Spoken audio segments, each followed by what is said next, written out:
Guys, this is Big John up here in Anchorage, Alaska. Welcome to my kitchen. And today I have broken my 65-hour water fast. I just got done walking to my kid's school, dropping her off.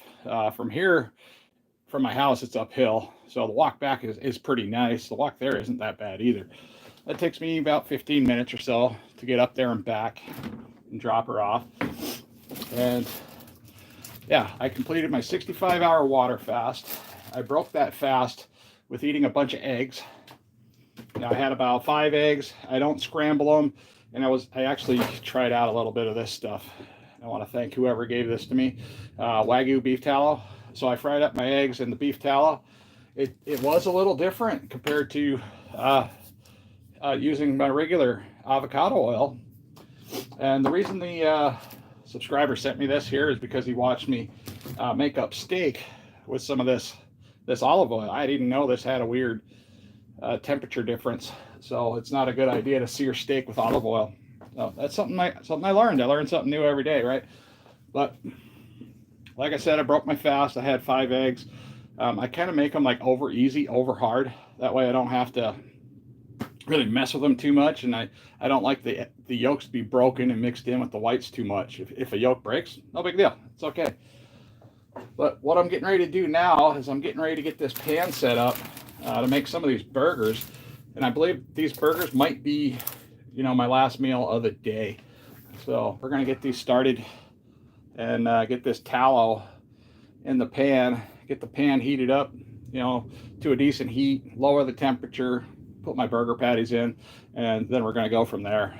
So, all right, hopefully my cats behave today. They're all over the house. Okay, get you guys set up here in a halfway decent location. Show you what's going on. I tried getting that tallow out with a knife earlier. It didn't work that well. But this is what we're using today. Wagyu beef tallow. This is the second time I've tried this. So far, I really like it. I'm gonna have to figure out either how to make my own tallow, because I can't afford to just run out and buy stuff like this, but I can go, get out of there. I can go down to the butcher's. I just haven't yet, and hopefully get some fat trimmings. That way I can make my own tallow at home. Now somebody said they ate this stuff by the spoonful. I don't foresee myself doing that. And I did make the mistake as I put this stuff in the fridge. It doesn't really need to be put in the fridge unless you live in a really warm environment. Maybe like in southern Texas, I might put it in the fridge down there, because if you bring it out, it's going to thaw out pretty quick. But it's kind of like the consistency of bacon grease. And, I always have bacon grease sitting here on the counter for, cooking random stuff. And I might add in a little bit of bacon grease to this too, just to give it that bacon flavor. Because I do like frying up my burgers with some bacon grease. So we're going to get this pan all nice and hot, get everything moved around. And if anybody's commenting right now, I can't see you because my phone is over there. And I will be looking at it here shortly once I get these burgers placed down. I just wanted to get all this tallow and a little bit of bacon grease mixed up in the pan and melted. And so far, so good. Something else I need to get prepared is I like to have a plate on hand and my spatula. It doesn't matter which spatula I have. I don't really care. This one will work just fine. I just like to have that ready. That way I can get things going when it's time. And also my meat thermometer. If you don't have a meat thermometer, definitely go out and buy one. Yeah, it makes cooking meat so much easier and actually so much more fun, because when your meat is done cooking to the appropriate temperature, it actually tastes like it's supposed to. It's not all burnt and messed up on the inside. Now I had these in the fridge last night. I'm going to turn that heat down to where I normally set it, which is right about medium. So I had these thawed in the fridge last night. They're a little bit frozen still. They're a lot less frozen than what I'm used to, but they're still pretty cold. So we're going to set these in there, get them ready to go.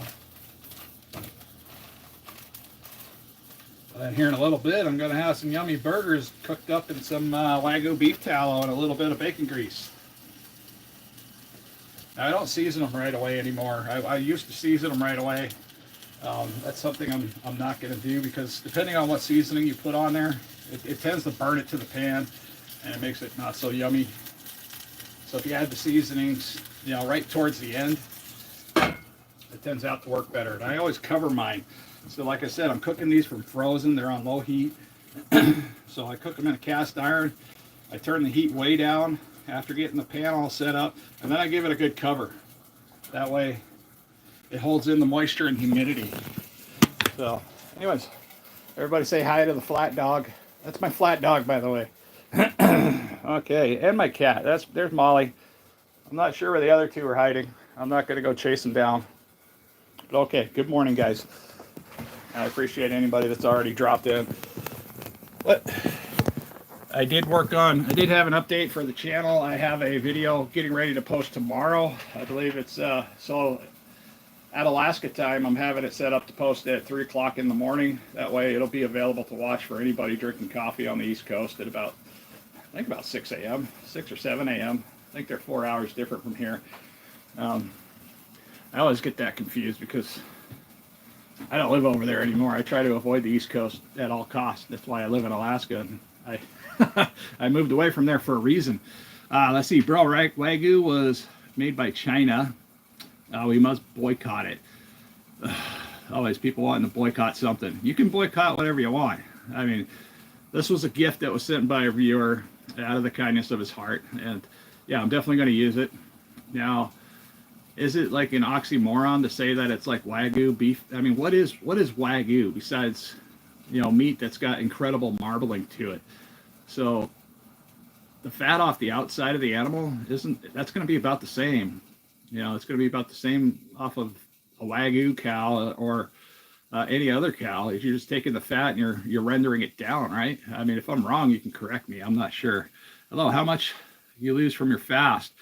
Well, that's going to be, the official update is going to be updated this weekend. That's my 1 year anniversary for my weight loss, but I did lose some weight. I mean, I lost some pretty good weight. I got out and got on the scale first thing this morning to see, and I always do my weigh-ins on Saturday morning, and then I start producing my video through the weekend. So if you'd like to subscribe, follow along, find out the full details, that would be helpful. But, you know, I don't try to give out all the details of what's going on. But I did have some weight loss. Last week I did a rotating, what was it, 35-hour fast? I think so. I think it was a 35. I'm sweating because I just got done walking from my kids' school. And it's pretty hot in here. But so last week I did a rotating 35-hour fast. So it was just 35 hours. I had a 36-hour fast. Then I had a 12-hour feeding window. And then I just did that throughout the entire week. I did lose approximately 5 pounds doing it that way. Now, a little teaser here, I did lose more than 5 pounds just doing this 65-hour fast. And I was doing this as I was kind of inspired by this other guy that's on the internet. He's doing, I can't remember his name, but he's doing a lot of fasting. He's lost a lot of weight. He's done really good. And that's how I started losing weight in the first place, was when I started learning about doing water fast, egg type fast. I did a sardine fast. I did another fast with eggs and sardines. All of them extremely powerful. Intermittent fasting, 24-hour fasting.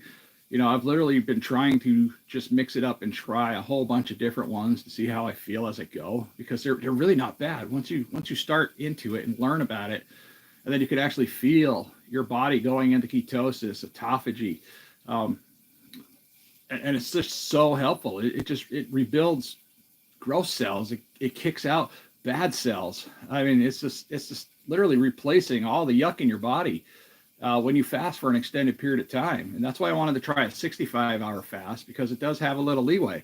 So it takes about a day and a half to complete, and then you can eat again. And I like to break my fast typically with eggs or something light. You can break if it's a longer fast, something like beef broth, chicken broth. You know, that's within the first hour and a half before you start adding in, you know, real food. But this fast here, I broke it with some eggs. So I had about 5 eggs. I cooked them like over medium, over hard. And then I flipped them over. I put a little bit of cheese on top, some hot sauce. And then that's it. That's all I did to break my fast. And that gets my gut set up for putting in some heavier foods like we have here behind me. Hello from USSR. Hey there, how you doing, neighbor? You're not too far away. I mean, yeah, you're probably far away, but Russia's a big place. That was a wonderful gift. It was a wonderful gift, Jill. I was so happy. I need to go find a towel or something to... I got a lot of shine going on here. I just got back from doing a walk. And I knew this was going to happen, and it was going to be kind of an issue as soon as I got here. But, yeah, whoa.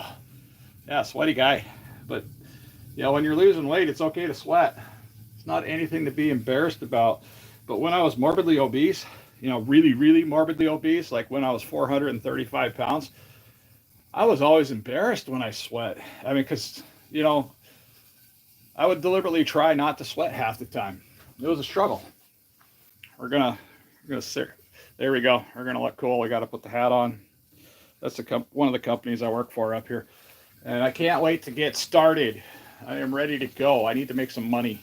We are kind of hurting on the money side of things, and once everything gets started, I'm going to be incredibly busy. I'm not going to have a whole lot of time to be doing these lives. I mean, I might be able to get them up after the fact, but all right, I think I'm about ready to check these out on the bottom, see if I can give them a flip right now.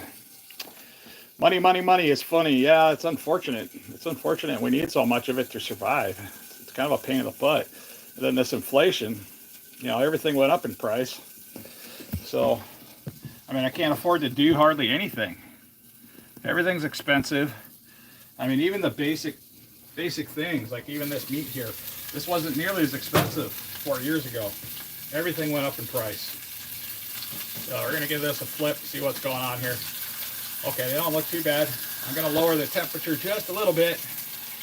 And if you're just tuning in, yeah, we're cooking these up, these burger patties from, they were frozen, they were defrosted a little bit in the fridge last night, and I took them out a little bit before I started the video.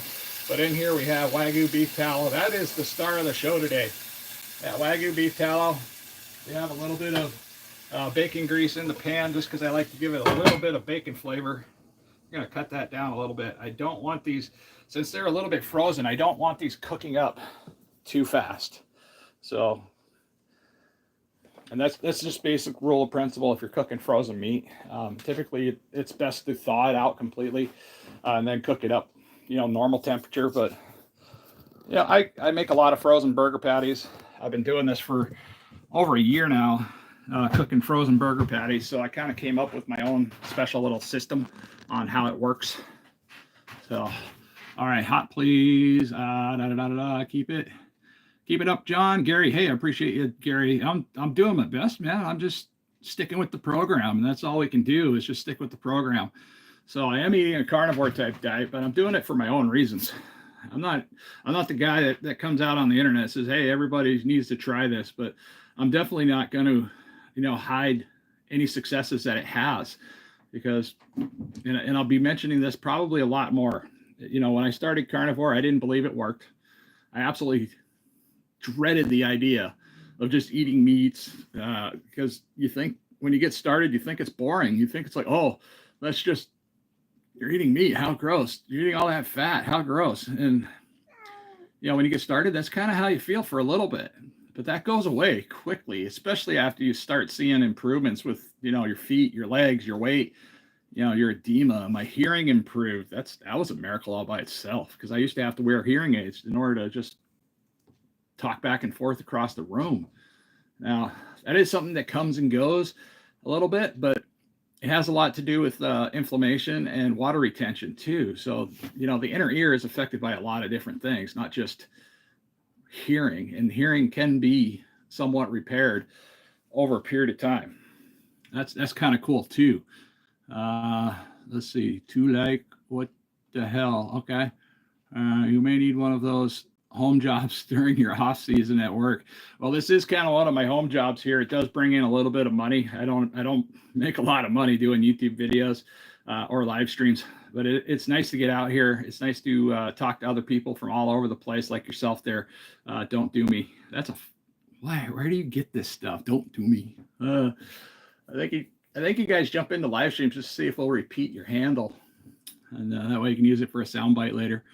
That's a pretty good idea, actually. I mean, if you're you're making your own content. Let's see. I never eat real American burger. That's okay. I mean, I understand if you live in a different country, I don't know why you would eat real American burger. I mean, unless you're over here, then it's kind of hard to avoid it if you want a burger. But you can have moose burgers, you can have caribou burgers, we can have reindeer burgers. We got all kinds of meat over here, not just American beef. But that's a choice, and that's your choice. I appreciate you for mentioning it. So now we have a lot of Russian families here, by the way. A lot of Russians, a lot of Ukrainian families. And I think we only have like one Russian restaurant here. And I think it's called like West Berlin. I'm not 100% sure if it's a Russian family that owns it. But that's one thing that's always surprised me, is that with all the Russians that have migrated here and the Ukrainians that have migrated here, we don't really have any restaurants surrounding their culture. Is there even a thing? I mean, I don't know. I've never been asked to go out and eat Russian food. I mean, I've never even been invited to eat Russian food at a Russian's house, and I know a lot of them, but yeah, so I don't even really know what to eat. I'd like to know. I mean, it'd be pretty interesting. Let's see, did I miss anything up here? Let's see, hot tea, well done, keep on going. Ivy Cooks, hey, thank you for dropping in. Let's see, hi, big man, how are you doing? I hope all is well. All is doing well. I'm pretty happy. I've been able to get out on bike rides, and I tried to make an inspirational video for tomorrow, so that should be uploading, first thing in the morning. Considering I'm doing a live stream now, I didn't want the two to clash with uploads. But so yeah, I got that video coming tomorrow. I'm hoping it's kind of an inspirational video. It's a little bit different than what I normally do. So we'll see how it goes. In the past, I've had success doing that style of video, but that was with like a shopping video. Going to Walmart. So we're just going to, we're testing the waters here, because I'm trying to diversify my channel into different types of content and different types of topics. But I'm trying to stay as much as I can related to health-related issues and on the carnivore diet, even though a lot of the, Alaska topics are pretty interesting. Hey, you. Here's a little backstory on this little guy here. I need to do a story about this cat. This is my cat, Gray Bear. She was literally a starving kitten. We found her across the street from my home underneath another house. And she was about to die. Her eyes were all bugged out. She looked totally confused. But this is the cat that was part of the process of helping to save my life. Because when I was really, really obese, I couldn't hardly get up to go to the bathroom. I had a hard time just doing anything, even coming to the table to get something to eat. I wasn't able to sit down for long. I wasn't able to lay down for long either. I had severe sleep apnea. That's improved with carnivore. Go figure. But yeah, losing weight tends to help you breathe. Go figure on that one. But this cat here used to force me to go outside and take her for walks. I mean, she is demanding. She would climb up on the wall and get her leash off the wall and bring it down so she could put it on. And then I'd have to, walk her outside. But at that time, just going for little walks down my 4 steps into the outer yard was extremely hard. I mean, it hurt. I mean, everything hurt. So yeah, I got rid of the plantar fascia, which is something else that I had throughout the weight loss journey. That's amazing. I mean, that's amazing all by itself. Let's see here. Go back down. Just got done putting a litter of cats out of the pit inside my basement. The mom dug in through. Oh, that's horrible. Hopefully you can find a home for them, or somebody will take them. Yeah, cats just roaming around randomly. That's a problem. That's especially a problem if you live in a trailer park like I do, because they get up under the homes. Oh yes, I may have turned the heat down just a little too much. We're going to bring it up a little bit. But so far it's looking pretty good. I'm not upset. Okay, that side's looking all right. We're going to give them one flip. Let them kind of hang out in here for a while. These are hanging out in beef tallow and a little bit of bacon grease. I'm going to season them up with some salt here, before they're done cooking. And since my stove is a little bit uneven, I have to rotate it a little bit once in a while, just so I can get, because all the juices flow that way. But But if you leave a lid on your frozen burger patties, it cooks it like a, what is that called? A type of, like, almost like a Dutch oven. Now I did have a cast iron pan similar to this that was, that this lid actually went to, and it worked exactly like a Dutch oven. That was so great because it would hold in like 90% of the moisture, maybe 95% of the moisture. So I wasn't losing any of the water to the outside and actually scalding the bottom of the burgers. It's a great way to cook burgers if you didn't know that. You know, put a lid on top of your pan while you're cooking up your burgers. It sits in all the fat. You want it to sit in all the fat. I like burgers on the grill too, but you gotta remember you're getting rid of a lot of the fat, and it's just going down and stripping away. So, but the fat is what we use on the carnivore diet to actually burn for fuel, and that was fascinating when I found that out, because you know I really thought, you know, I'd try this for a little while and I'd go back to, you know, a ketogenic type diet or more along the lines of an omnivore type diet. But vegetables and fruits tend to make me sick, and they make me really sick, by the way. It's not just a little sick. They make me feel a certain way almost automatically. They make me bloated, gassy. They give me chronic diarrhea. And then when you get all that mixed in your gut, it creates anxiety, it creates depression. So when I got rid of all the vegetables, at least 98% of the vegetables, I got rid of all those out of my life. I don't have kidney stones anymore. That was a problem. The kidney stones were coming strictly from the oxalates in the vegetables. I found that out, you know, through my weight loss journey as well. I mean, you know, what an eye-opening experience, just focusing completely on your own health for a little while, and just looking at the foods you're eating, even the good foods, breaking them down, finding out what's going on with them, how it affects your body, removing them for a period of time, and then slowly adding things back in, and then really paying attention to how you feel, your emotions, why you eat, when you eat, you know, because we get in this little crazy brained idea that we have to eat all the time. I mean, I was there. I ate, you know, I thought, hey, breakfast, lunch, and dinner, snack. So yeah, and then we would eat second breakfast, second lunch, you know, third dinner.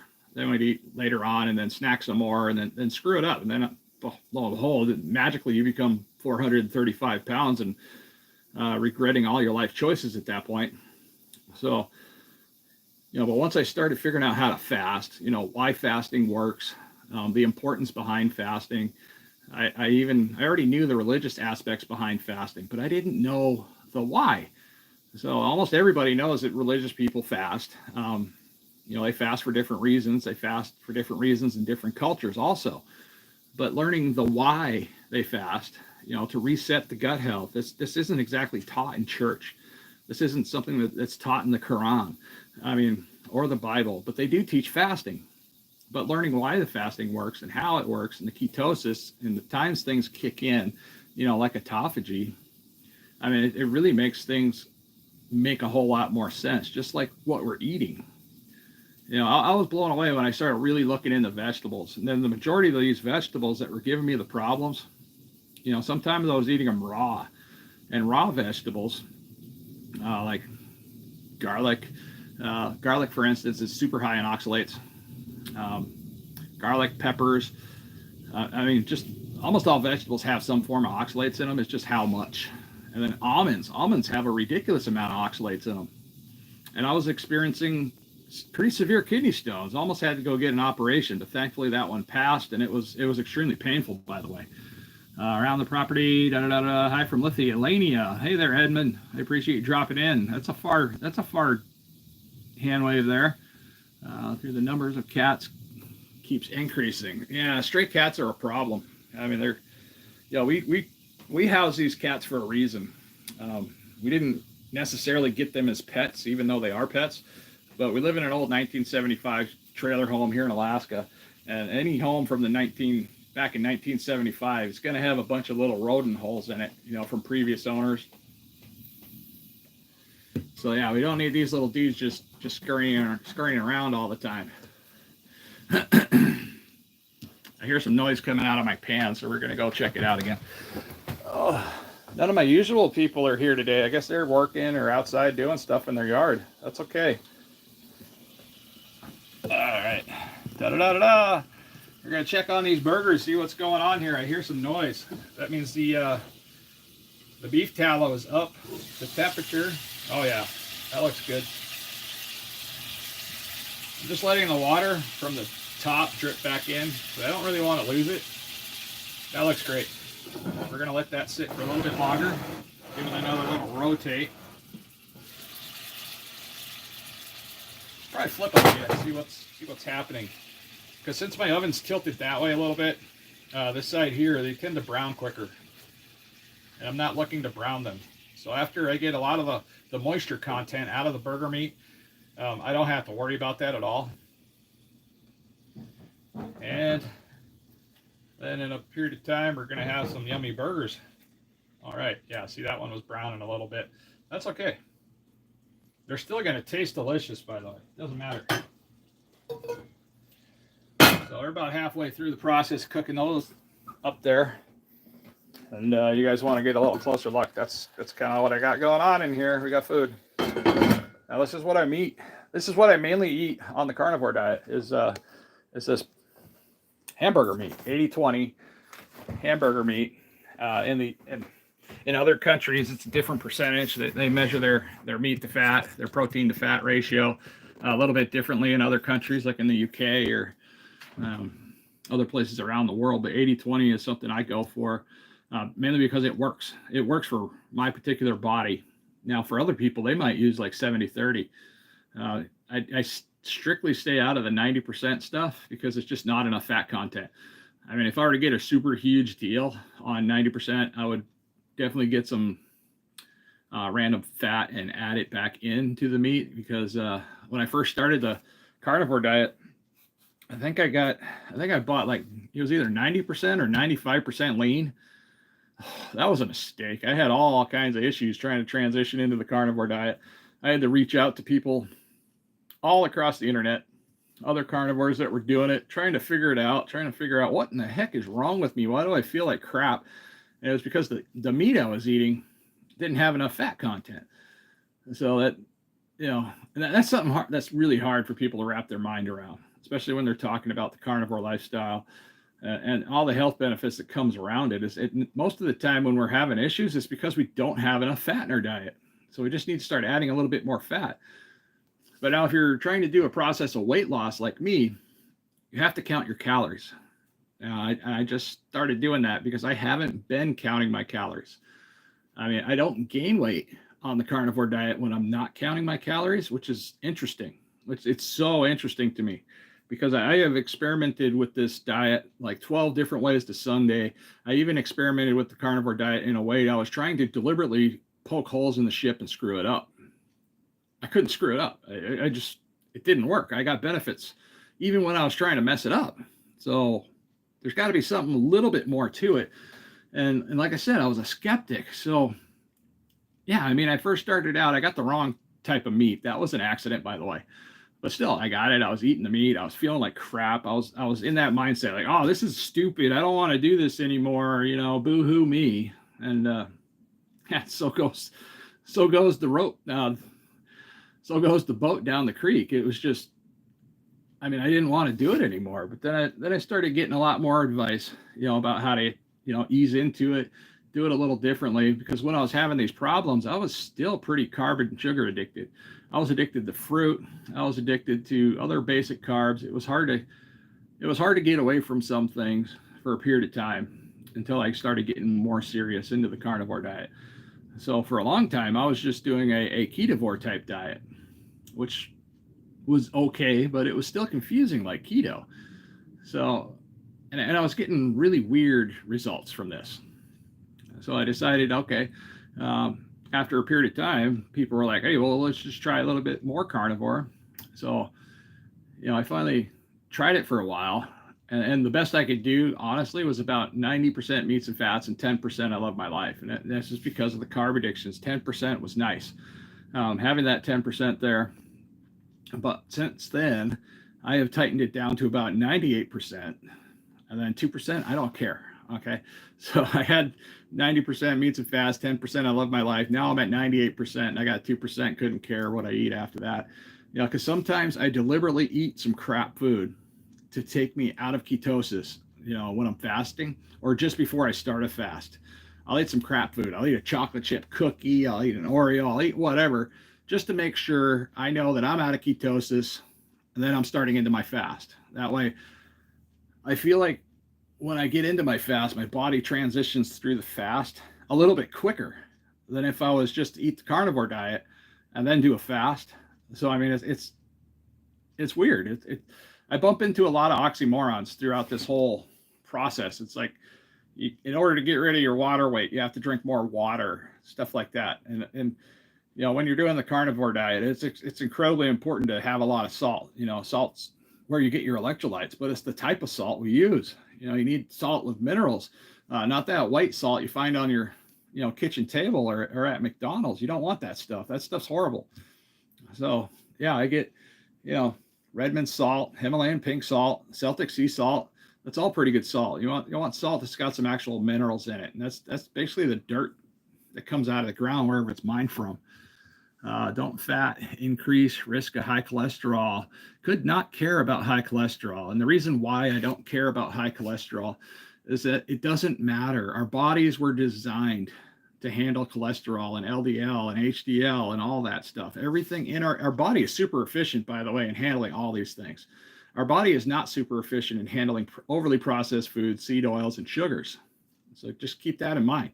So if I were to eat all of this type of meat and fat content, and I was to add in, macaroni and cheese from Walmart and a whole bunch of other crap, ramen noodles, I mean, let's say canned stuff like SpaghettiOs or ravioli in a can or chili in a can. Yeah, absolutely. I agree with you at that point, but I don't eat that way. Once I remove all the overly processed foods and all the seed oils, all the nonsense, the high fructose corn syrup, you don't have to worry about cholesterol anymore. You don't have to worry about high blood pressure anymore because the blood pressure levels out because your body's efficient. Your body knows what to do with it. And the same thing goes with the thermodynamics around, it doesn't matter where your calories come from nonsense. It does matter where your calories come from. You got these health geniuses out here that are preaching, thermodynamics, it's how the body works. Doesn't matter where your calories come from, and you'll still lose weight if you're eating under that certain amount. Yeah, but that's a complex conversation that shouldn't be just taken out of context and put out there like, oh, I can lose weight and have 2,000 calories if I eat donuts. Well, you're not going to be metabolically healthy if you eat over 2,000 calories of donuts. We know this. That should be common knowledge, but it's not the way these people are putting it out there. Because, thermodynamics is a thing. It's a factual thing. It's science. It works. But the fact is that if you get your calories from crap, you're going to have a crap response throughout your body. It's just simply how it works. So, all right, let's see what we got going on over here. Oh, we're getting closer, almost getting closer to time to actually put a probe on these things and see how that goes. Ta-da! I'm excited. I'm hungry. I want these burgers. Now, these burgers that are in here, that is just under 2,000 calories. So I'm guessing around 1,700 calories right here. If I were to eat all of these, but chances are I'm not going to eat every single one. I might. And even if I overeat a little bit, and I increase my calorie intake up just a little bit, since I'm fasting, I'm going to be doing another 65-hour fast here. It's going to start at 2 o'clock today.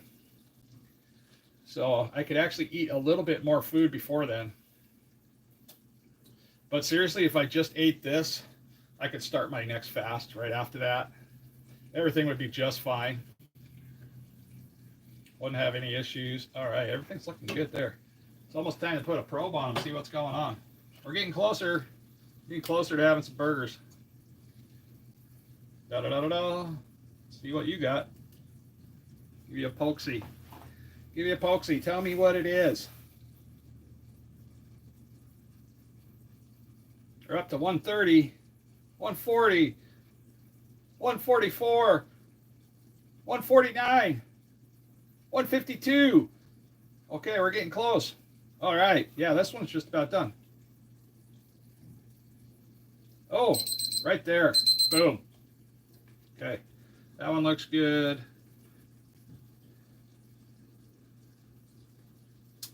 That one's just fine. This one over here. Okay, we're looking good there too. This one here, okay. That one there says 155. I'm gonna have to rotate these around just for a little bit longer. I won't need to use this again because I got a pretty accurate reading there. So we're gonna rotate these around. Around the circle we go. Yeah, I'm like a toddler in the kitchen because, I mean, that's how I got fat in the first place, because I started making all kinds of crazy foods. Just, you name it. If you can find it in the pantry, I'd like take ramen noodles and I'd put SpaghettiOs in the ramen noodles or mix them up with, you know, raviolis or something like that. It's just absolute nonsense, the stuff I was doing to myself. I mean, I couldn't believe it. And then we were ordering pizza on top of that. We're going to cover that up for a second. I want to get some cheese out, because I do want some cheese on here. And I try to stay out of the cheese as much as I used to, because when I was getting into too much cheese, I used to just snack on cheese all day. But when you get into too much cheese, it starts to create a problem. So we take the cheese, we're going to bust that in half. This is Havarti cheese. It's the good quality stuff. You don't buy the cheese in the individually wrapped in plastic. That's not a great idea. Okay, there we go. I got 2 pieces of cheese snapped in half. We're going to get ready to add that on here really quickly. And Havarti cheese melts really nice, by the way. Get you put away. So yeah, I definitely like all the individually sliced cheese with a little bit of paper. I'll take you out. Start putting you guys on there. I can cut the heat now because this cast iron holds heat. So this will keep on cooking. If I get this cheese on now, cut the heat off. This will be nice and melted here in just a little bit. Then I just cover it up, just like that. And here in a few minutes, we're going to have some burgers. And I'm going to be putting a little bit of sauce on it too. So I need to get out the sauce that I want. Let's see. So I'm getting tired of the Cholula sauce or whatever that is. I mean, I just bought the stuff. I really don't care too much for it. I mean, the stuff here, not a super huge fan of it. It might go better on chicken wings.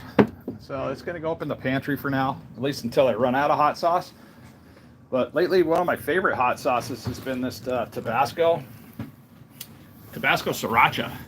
So I found it at Costco. Now, it's not, if you're looking for 100% clean products, I don't believe this is 100% clean, but it's not bad. It hasn't messed up anything. And I'm super sensitive to seed oils and certain things. So let's see, ingredients: red jalapeno pepper, water, sugar. There is a little sugar in here, but if it's, as long as it's natural sugar, I tend to bat an eyelash at it because I do a lot of fasting and I do eat 90% or 98% meats and fats. So I'm not too worried about that.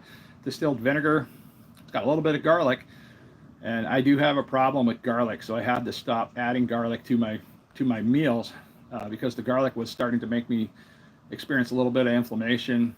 Garlic's got a lot of oxalates, and this isn't a problem for everybody. So yeah, distilled vinegar, xanthan gum, that's probably not the greatest thing either, but like I said, this is just a sauce. We're not swimming in it. We're not putting this on things, you know, like a burger patty. So I'm not too worried about what's in here. Hey there, Shannon. Appreciate you jumping in.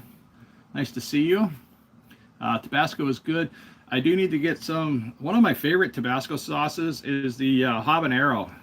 Tabasco habanero hot sauce is amazing. Wow, this is the first time I even did it on camera that I actually managed to peel this off without asking my wife for help. I should be promoted. I can be promoted to husband now. I did good.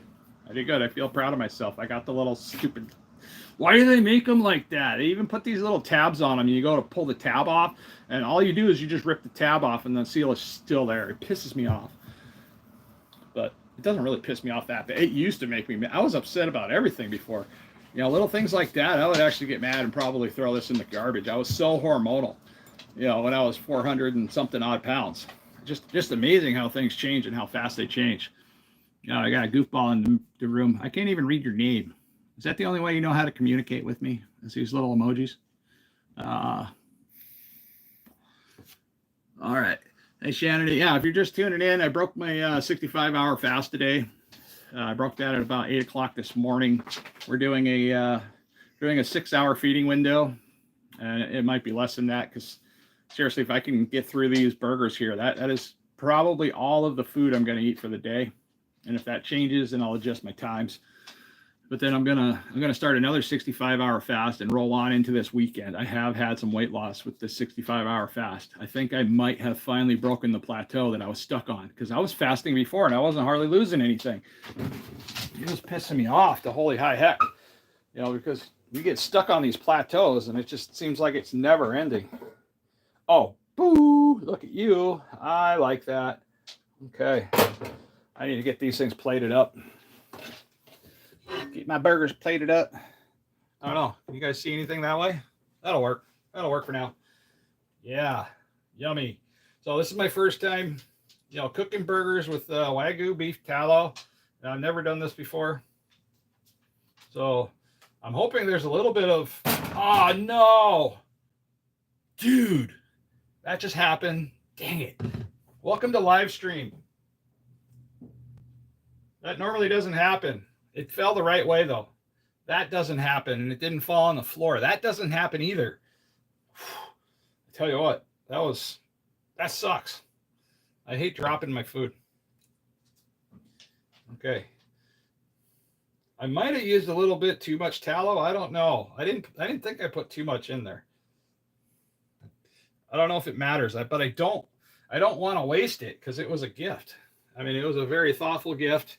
Somebody that actually cared about me, sent me, a little something to help keep me from using olive oil. Because I guess olive oil is not the greatest thing to use when you're searing a steak. Because at that time I was cooking steak. Unfortunately, right now I don't have any more steak. And I don't have any forks either. Ha! Welcome to my life. And I've been doing dishes nonstop for when I'm fasting, I'm still doing dishes. I mean, I'm doing all the dishes. I'm trying to cook for the kids, because I don't force my kids to do the carnivore diet. And then I wake up, seriously, the next morning, and I don't have a freaking fork. So, all right, let's do some, let's make a fork happen. I don't know how they all ended up dirty because I just washed them all. Makes me wonder what my son was doing at night. He was up eating a bunch of ramen noodles. Now, my son's a little different. He likes to he's got his own personal private chopsticks, which is okay. I just wish he would wash them after he's done, because they're chopsticks. They're not hard to wash. But that's just my own little pet peeve about having personal chopsticks. It's okay. And they're kind of a pain in the butt because they get in the way when I'm trying to wash other dishes that I feel like those are more important. Oh yeah. I'm new at this live stream stuff, by the way, guys. So if you're tuning in, I feel like a newbie. I've never done this before. I'm just kind of winging it. We're definitely not trained at doing YouTube videos professionally. We just kind of wander around the house. Hopefully I'm a little bit more entertaining than some of the stuff if you were to scroll down.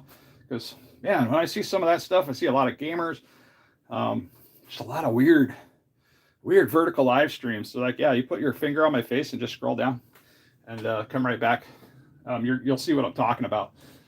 But yeah, it's just utter nonsense on some of these live streams. People don't even have a topic half the time.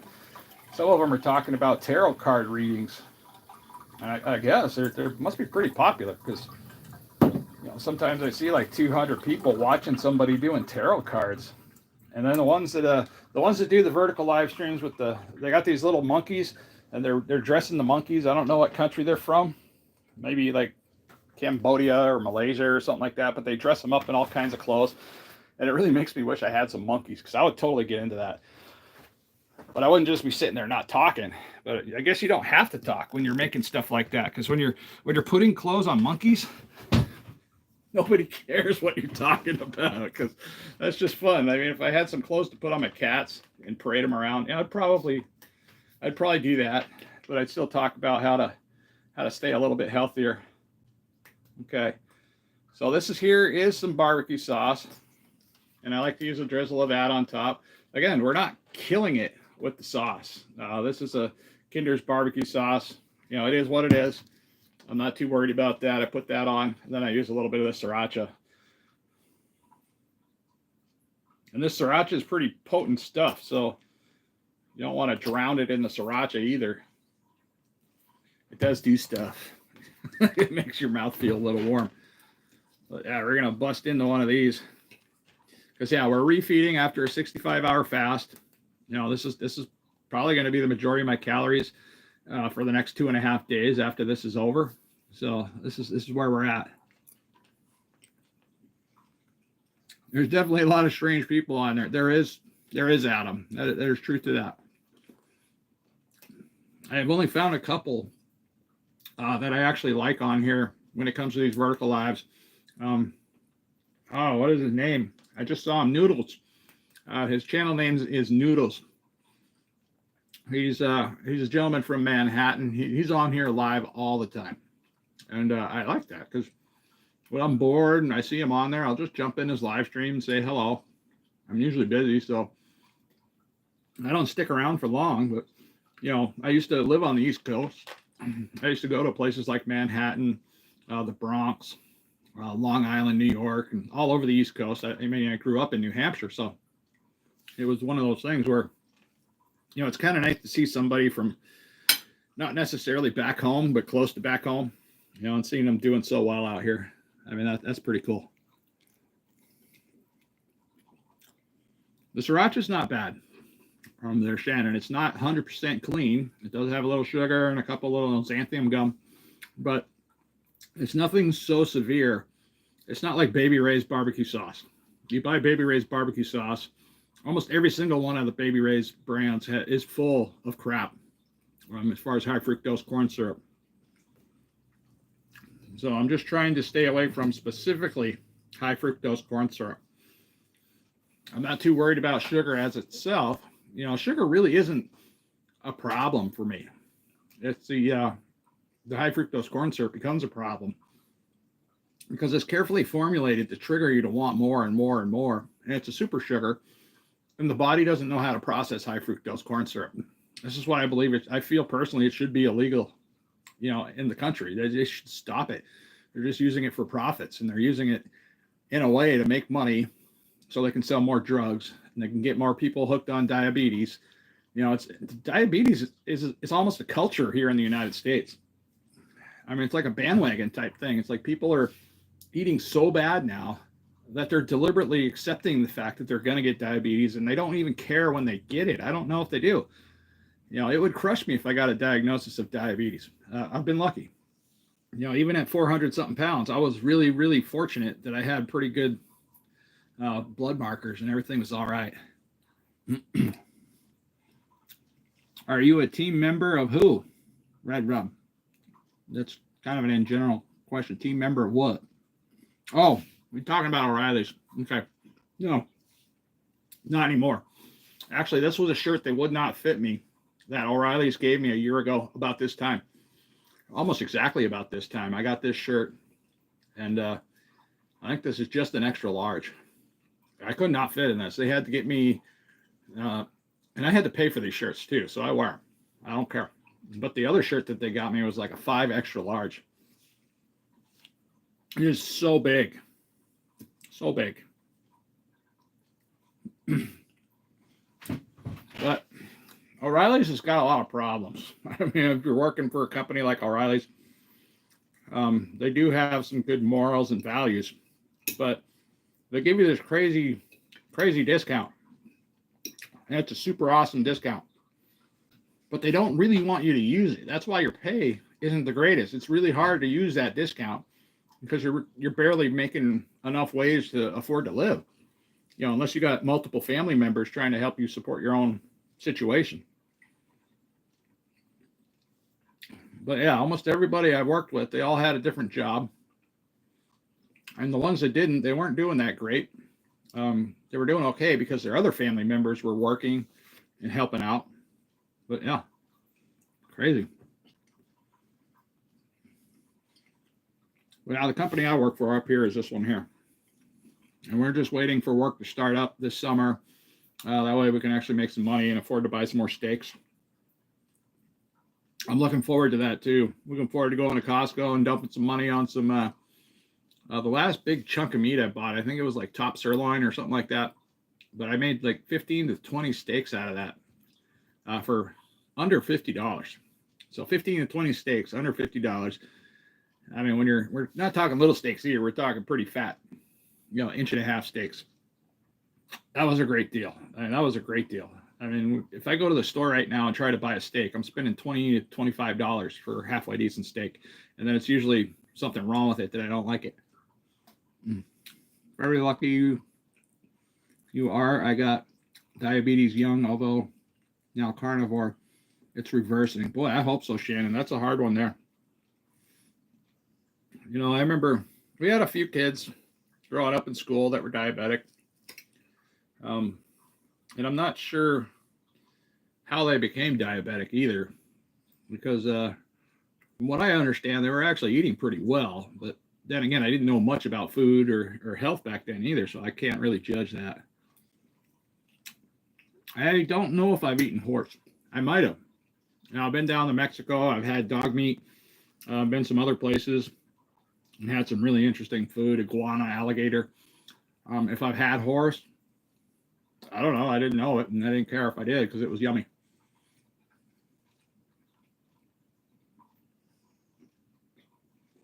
That doesn't sound like a bad idea. Horse meat in the pasta, really no different than using moose meat or caribou. I mean, I'm not one to go out and just kill a horse and eat it for its meat. Oh, I appreciate that, Felix. Yeah, we're just choking down some of these burgers before I run out of time to eat. And I'm pretty sure when I'm done these, I'm going to be absolutely ready to start my next fast for the next day and a half. And it 65-hour fast works. I mean, it works. It actually shifts you into several different phases of fasting. Different metabolic type phases that we need, that our body needs to help heal and readjust, replace cells, replace different folded proteins. That's a new one. I never heard of a folded protein or was it a folded protein or folded cell? I'm going to have to go back and read it over again because I found that article kind of interesting. And that article was something I was reading in my fasting application. So I use a fasting application called Life Intermittent Fasting. It's got a little blue box with a white heart in the middle of it. But I also have a circle there for a fasting circle. If anybody wants to join that, it's at Big Man, Alaska. So there's other people in there. I think we have about 12 members in the circle now. And I just announced that I created a circle over the weekend. So yeah, I'm pretty happy to see people in there. I'm really happy to see people actively fasting, or at least trying. Fasting doesn't have to be perfect. And I call it fasting practice because it takes practice to learn how to fast really well. I mean, it's so much more than just not eating. You're fixing your mindset. You're understanding how you feel. You're also understanding how little food we actually need to survive, because we don't need much food. We're so programmed, especially here in the United States. We're so programmed in thinking you have to eat 3 meals a day. You have to be snacking. You have vending machines everywhere because you're hungry. You're hungry. You're hungry. And it's not because you're hungry. It's because they're giving you signals. They're giving you these programmed signals to say, you're hungry, buy my product. We want to make money off of you. We know you work a menial type job and don't make a lot of money, but here, buy my snacks. That sucks. I mean, that's a crappy way to live. How about, no, let's not buy your snacks. Let's save that money, buy some real food when we get home, and actually feel good.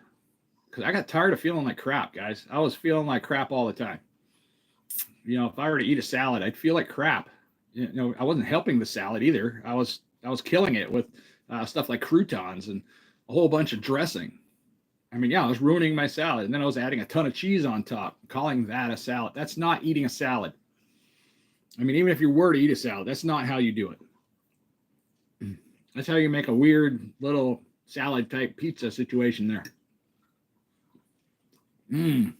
Iguana tail is good. Yeah.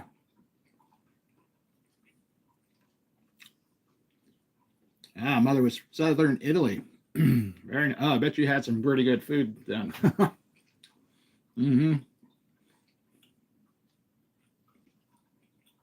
Yeah, iguana is really good. It's really good. It's kind of like eating chicken, kind of like eating alligator tail. Kind of reminded me of like eating snake. Wasn't bad. I mean, I didn't, I'll try just about anything once.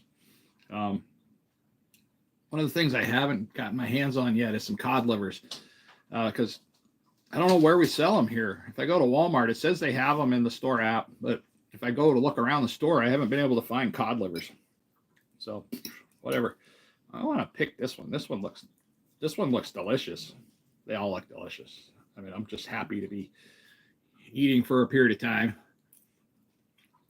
Let's see. Felix, I fasted 24 hours last week. Only drank water and coffee. Okay, it felt great with the given weather.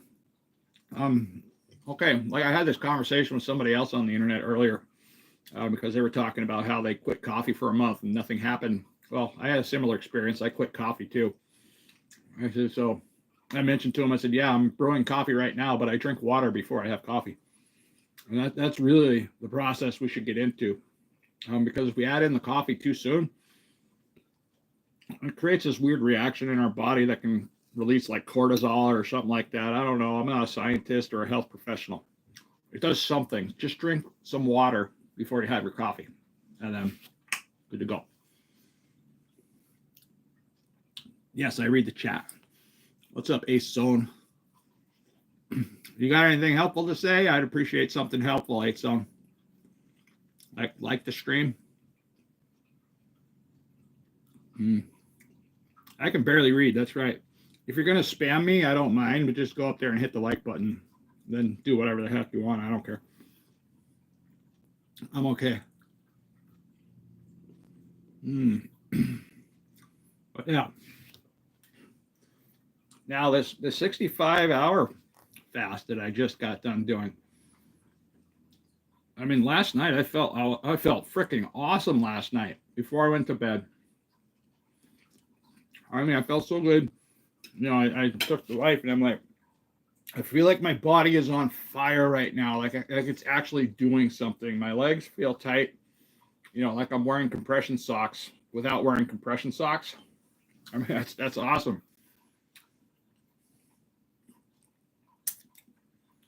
Jill. Which Jill are you? I have so many Jills. Are you the Jill that sends me messages on Messenger, Jill? Or are you a different Jill? I also get emails from Jill too.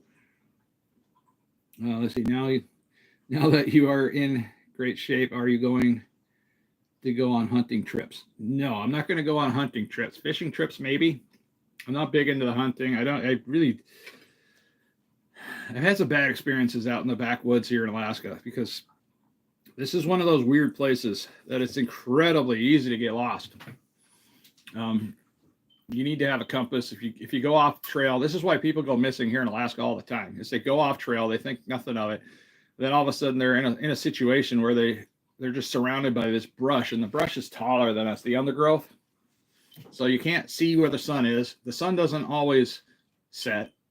So it's just kind of doing this little halo in the sky. So it's kind of hard to be like, oh, there's the sun. Sometimes you don't even know if it's morning, afternoon, or night, because of the way the sun goes up and down here, because it just kind of halos the sky in the summertime. It's kind of a weird way. The moss doesn't grow on the same side of the trees like it does everywhere else in the world. So it makes land navigation a little bit more complex. And then if you can't see above the growth, you can't see the mountain ranges. You don't know where the peaks are. That's an identifier as to kind of where you're at. But then people get spun around, and they usually wind up walking in a circle of 5 miles and eventually die somewhere at that circle. It's kind of sad, but it happens up here all the time. Oh, okay.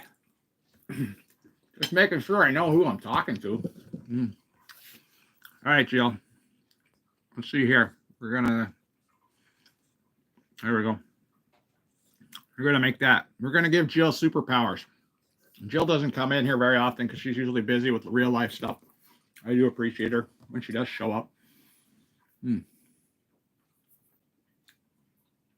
All right, you did a 3-day fast, Jill. That's great. Congratulations.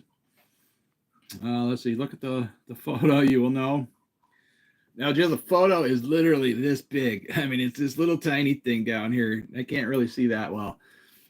I can't really see it that closely. Joy Jim. Hi, sir. I already did. I told you your name. You feel better now, Joy Jim? I feel great. I feel great too. You know, losing a crazy amount of weight in the last year has probably been one of the best things I've done in my life. I mean, I haven't felt this good since I was 30 years old. I mean, seriously, I'm 50 years old now. I feel like I'm 30. I'm like able to just like run up hills and go for bike rides and do stuff that I thought were going to be impossible because I was over 130 pounds heavier a year ago.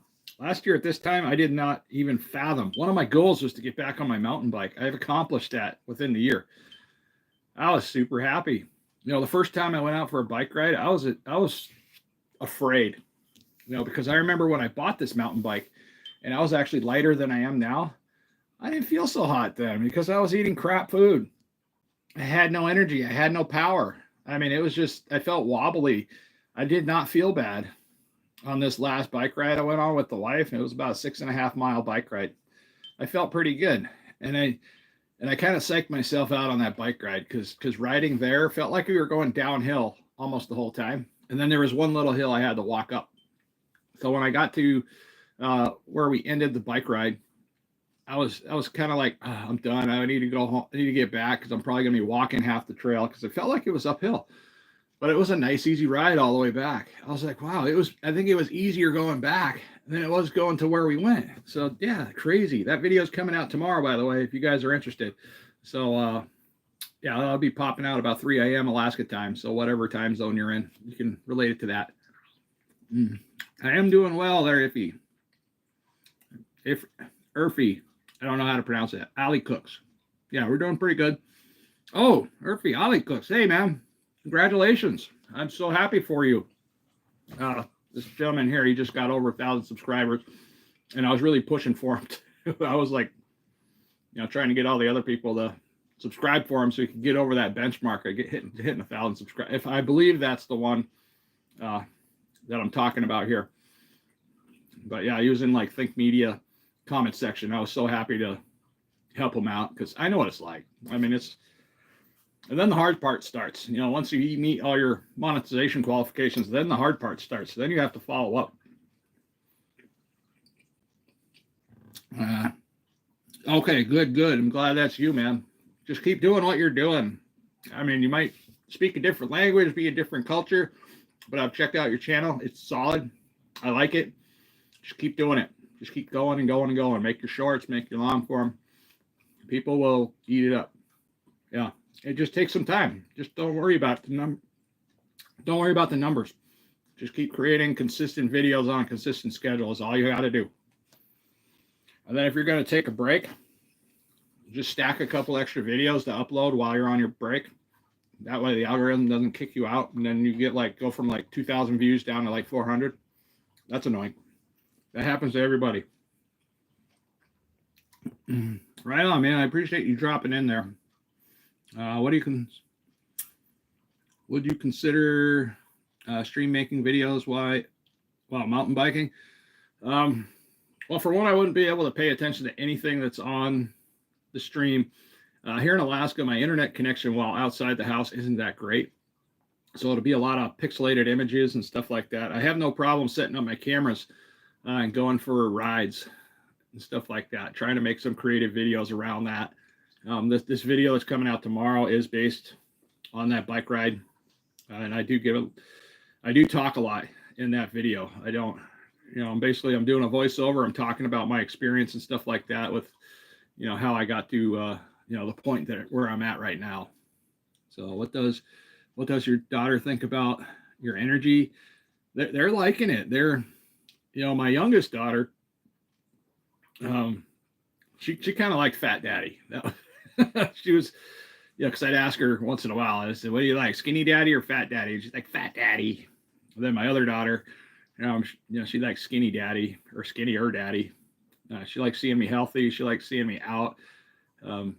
So one day they were walking home. My kids were walking home with my wife, and I was just like, "Oh, I'm just gonna walk up there and go meet them," because at that time I was just starting to walk again. for a little bit of exercise. And I wanted to get all the way up to the school and meet them, but I didn't quite make it there. So I got halfway, and my kids were just so excited. They're like, "Oh, Daddy's here. Whoa, that's weird. He's never outside the house and walking around." So they were super happy with that. They were impressed, made me feel good. So that was wonderful. That was very nice. Big man exploring Alaska on a bike. I'm going to be exploring Alaska on a bike. I'm going to be doing it on my Jeep. I like to play, let's check out this neighborhood sometimes. I do like to do neighborhood type videos. I'm thinking about that. I need to get one recorded too, because I did tell somebody I was gonna go around the more uppity type neighborhoods. Because I've done a few trailer parks now. But yeah, the bike pass. I've only heard stories about how amazing some of these bike paths are here in Anchorage. And I want to get out and I want to see some of them. Now, I know that I've walked some of them over by the Native Hospital and Providence Medical Hospital, and they have some amazing little things to look at.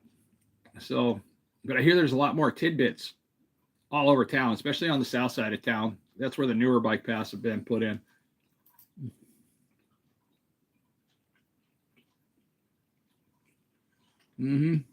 Hey there, KetoVore Journey. Appreciate you dropping by.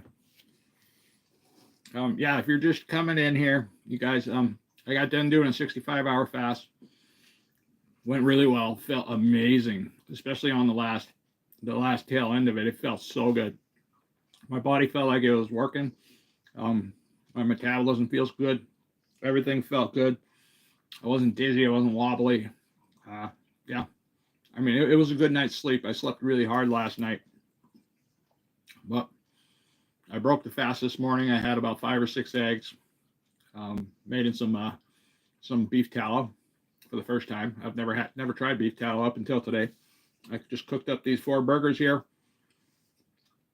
And so far, my calories for the day, just with this plate and whatever eggs I had, and the sauce and the cheese, calculates to just under 2,000 calories. So I got room for another snack if I wanted one, or I can start my fast immediately after I finish this plate. But yeah, I'm feeling great. It's sunny outside. After this live stream, I'm probably going to get out and maybe go for a bike ride, go for a walk, or I could hop in the Jeep and film a neighborhood or two. I would like to get out and do more camping, but unfortunately my work schedule in the summertime, usually, depending on how things go this summer, if we get the weekends off, I might be able to fit some camping trips in. But my content schedule is going to change pretty dramatically come summertime. I was barely able to keep up with one video a weekend throughout this weight loss journey, and I tried to keep that solid for an entire year. And I've done a video or a live stream for every update as I started losing weight since I started now. So ending this week, this is 52 weeks, 1 year. This will be my anniversary video coming up this weekend. I hope I can build a good one, but I don't know. Like I said, I'm not trained to do this stuff. I get lucky sometimes and I make a good video. But I would like to go camping. That was another concern of mine, was my sleep apnea. Now my family likes to go from Anchorage out to Wasilla sometimes, and they like to spend the night. They like to go camping out by the rivers. Since I had sleep apnea, couldn't necessarily do that, because I have to have a CPAP on to, make it through the night. But my sleep apnea has improved so much, I could actually do it. I just need to get over the fear, because when you have severe sleep apnea, there's a fear, there's an anxiety about not having the machine.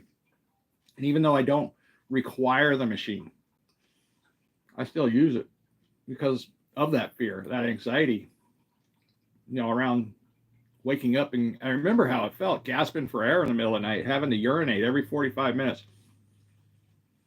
being confused, being upset, being angry, being tired all the time. I remember that feeling, and I don't want to feel that way. That's why the anxiety is there, and that's why I like the machine still. Because after a while, when you put the mask on your face, that's a signal for my brain to just shut up. It's time to go to bed. I put the mask on, close my eyes, and within minutes, there is no wandering mind or anything like that. It's like, dude, out. You were sleeping. That's a lovely feeling. Most people don't do that. Most people lay in bed like I used to, And they're just laying there and they're just wide awake. They're staring at the freaking ceiling. They close their eyes. Nothing's happening. And they're just thinking about everything they're not supposed to be thinking about when they should be dreaming. But yeah, that's a hard time. All right. We're about an hour into this stream. I'm going to be cutting this short. I'm going to finish this up. I got to plan the rest of the day. Got to get outside and do some stuff. It was a good day for a bike ride, but we woke up with some frost on the ground this morning. My wife's windows were frosted up on the Jeep, and it's supposed to be spring. It's like winter this year. It just doesn't want to give up. And by the way, these do taste better cooked in a little bit of beef tallow. I mean, there's a different taste flavor there. I mean, granted, it's just beef fat with beef. And the beef's already got its own fat, but there is a different type flavor going on here.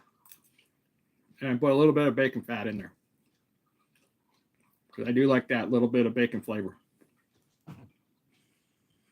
Okay, guys, we're going to be cutting out here. I should probably drink some water. But yeah, if you guys are new here, I'm Big John from Alaska. What I do is I talk about my weight loss journey from my own experience. I don't come out here, under the demise of you need to do this, you need to do that. I want everybody to find their own journey, their own path, and their own way to better health. I mean, if I can help with some of the things that I say from experience, if that helps you, awesome. I ask you to jump on here, check us out, subscribe to the channel. Be sure to like the stream if you could. Everything is all helpful.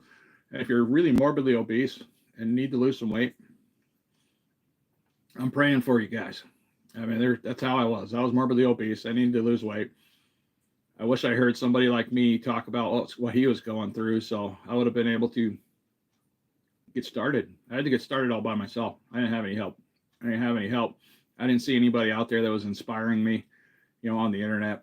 And I've had so many people tell me they got their own weight loss journey started. They started fasting, because of stuff that I talked about. And that's a beautiful thing.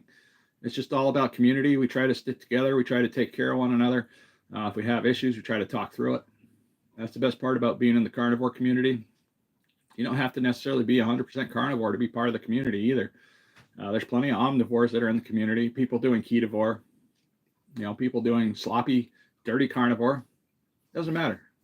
All we care about is you get better and you try to stay healthy. So, all right, guys, we're going to fumble through the buttons here, and I will see you guys in the next one, okay? Thanks for coming by again. Ooh, there we go.